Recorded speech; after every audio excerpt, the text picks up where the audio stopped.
are discussing the internalization of externalities, this new study of the European Commission.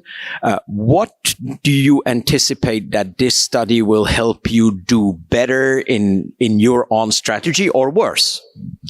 Thank you very much for the opportunity. I think the preliminary results we've seen from the study, which for instance say that aviation is only responsible for 5% of the total external cost, is really encouraging.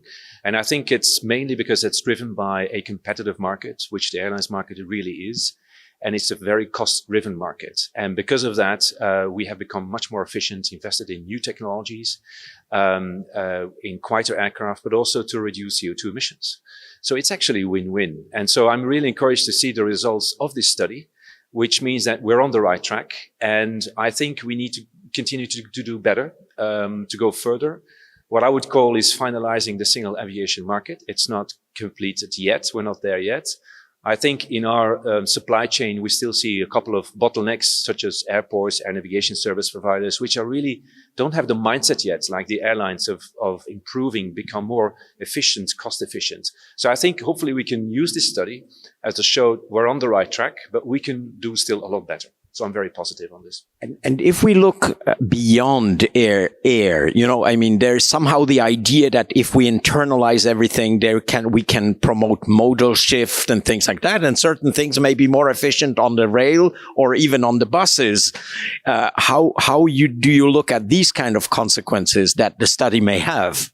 Well, I think that's a very good point. I think consumer choice is very important. I think people in Europe and worldwide, but we need to be able to offer possibilities to passengers, and that's what we do as well. I mean, the entry into the market of the low-cost companies, we have really democratized travel in Europe through air travel, so that's a good thing. And I think the other modes of transport could be complementary. So we don't really see them as competition, but really, for instance, high-speed rail could really provide better access. As a matter of fact, many of our airline members are actually asking governments to speed up, I would say literally the build-out infrastructure of high speed to better connect airports, especially the large airports. So we're very conscious of the fact that in some cases you probably prefer as a customer or a passenger not to fly. That's one thing. But secondly, more importantly, these, I would say, modern modes of transport, other modes of transport are very important to provide access to airports, which again makes traveling much smoother, much more efficient for the passenger at the end of the day.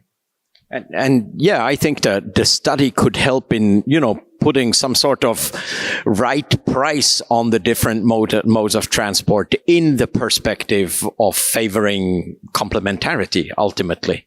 So thank you very much for being here, and thanks for your time. It's been a pleasure. Thanks.